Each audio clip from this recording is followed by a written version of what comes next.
नमस्कार मित्रांनो, मी विठ्ठल होळकर आणि तुम्ही पाहत आहात बोल बिंदास यूट्यूब चॅनल। कधी कोणाचं नशीब कुठं फळफळेल सांगता येत नाही। आपण लाखोंच्या स्वप्नात रमतो, कोण ड्रीम 11 वर पैसे टाकतो, कोण जंगली रमीत भाग्य आजमावतो, पण खरं नशीब असतं ते कष्टात, चिकाटीत आणि थोड्या चमत्कारात। एका झाडासाठी एका शेतकऱ्याला हायकोर्टाने दिले तब्बल 1 कोटी रुपये आणि हे सगळं झालं रक्तचंदनाच्या झाडामुळे। आणि याविषयी त्या शेतकऱ्याला थोडीही कल्पना नव्हती। चला तर मग जाणून घेऊया कोण आहे तो शेतकरी आणि कसे मिळाले त्याला 1 कोटी रुपये। मंडळी, ही गोष्ट आहे यवतमाळ जिल्ह्यातल्या पुसद तालुक्यातील खर्शी गावातील शेतकरी केशव शिंदे आणि त्यांच्या 5 मुलांची।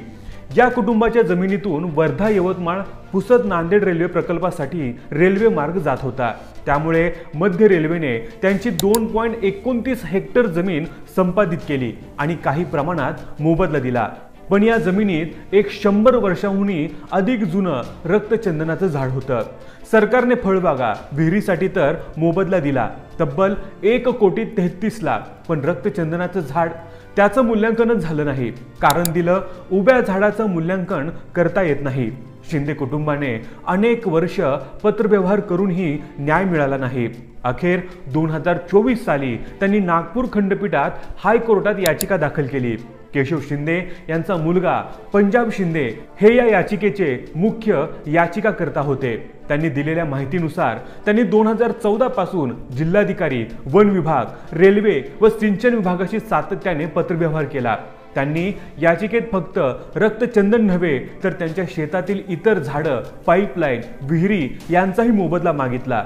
त्यांचं म्हणणं होतं की आंबा, इतर झाड आणि विहीर यासाठी मोबदला मिळाला, पण रक्तचंदनासाठी मात्र काहीच नाही।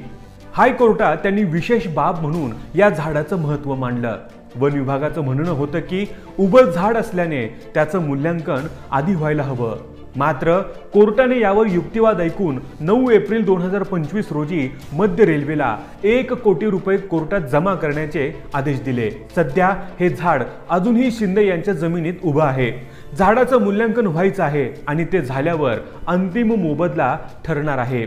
याचिकाकर्त्यांनी आंध्र प्रदेशातून आणि खाजगी तज्ज्ञांकडून मिळवलेल्या अंदाजानुसार या झाडाची किंमत सुमारे 4,94,00,000 रुपये आहे।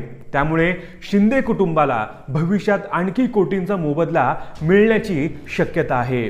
रेल्वेच्या वकिलांचं म्हणणं आहे की मूल्यांकन न झाल्यामुळेच मोबदला देण्यास उशीर झाला, पण आता हायकोर्टाने झाडाचं मूल्यांकन करण्यासाठी विशेष समिती नेमण्याचे आदेश दिले आहेत। मंडळी, आता तुम्ही म्हणाल हे रक्तचंदन असतं तरी काय? तर बघा, रक्तचंदन हे एक अतिशय दुर्मिळ आणि मौल्यवान झाड आहे। हे मुख्यतः आंध्र प्रदेश, तामिळनाडूच्या सीमांवर असलेल्या शेषाचलम पर्वत भागात आढळतं। या झाडाचं लाकूड घनतेने भारी आणि टिकाऊ असतं। याचं लाकूड इतकं घनदाट असतं की पाण्यात टाकल्यावर लगेच बुडतं। हीच असते ओळख अस्सल रक्तचंदनाची। तर मग आता रक्तचंदनाचा उपयोग काय? महागड्या फर्निचर, शोपीस बनवण्यासाठी, पारंपरिक आयुर्वेदिक औषधांमध्ये काही ठिकाणी हे झाड लक्ष्मीचं झाड मानलं जातं। चीन, जपान, दुबई, सिंगापूर यांसारख्या देशात रक्तचंदनाला मोठी मागणी आहे। अगदी पुष्पा सिनेमात दाखवलं जातं ते झाड हेच। पंजाब शिंदे यांनी सांगितलं की या झाडाबद्दल आधी त्यांना काहीच कल्पना नव्हती। रेल्वेचे जे अधिकारी त्यांच्या शेताचं सर्वेक्षण करत होते त्यापैकी काही आंध्र प्रदेशातील होते। त्यांनीच हे झाड पाहून सांगितलं की हे झाड कोणतंही असो, पण हे रक्तचंदन दिसतंय, खूप महाग आहे। शिंदे कुटुंबियांनी मग तज्ज्ञांकडून खात्री करून घेतली आणि मगच न्यायासाठी झगडायला सुरुवात केली। विशेष बाब म्हणजे हे झाड शिंदे यांच्या आजोबांनी लावलेलं होतं, पण त्यांना त्यांचं महत्त्व माहिती नव्हतं। ते फक्त झाडाची पूजा करत होते आणि ते झाड आता खऱ्या अर्थानं लक्ष्मी ठरलं। शिंदे कुटुंबाचा हा लढा म्हणजे संविधानिक मार्गाने हक्क मिळवण्याचा आदर्श नमुना आहे। हा प्रकार हे दाखवतो की जर तुमच्याकडे योग्य माहिती, चिकाटी आणि कायदेशीर मार्गावरचा विश्वास असेल तर कोणतीही गोष्ट अशक्य नाही। हे प्रकरण अजून संपलेलं नाही, पण या एका झाडामुळे एक सामान्य शेतकरी करोडपती बनलाय। तर मंडळी, ही होती एका झाडाच्या बदल्यात मिळालेल्या नशिबाची खरी गोष्ट।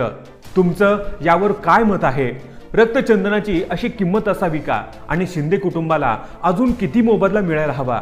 कमेंटमध्ये तुमचं मत नक्की सांगा आणि व्हिडिओ आवडला असेल तर लाईक करा, शेअर करा आणि बोल बिंदास या चॅनलला सबस्क्राईब करायला विसरू नका. धन्यवाद.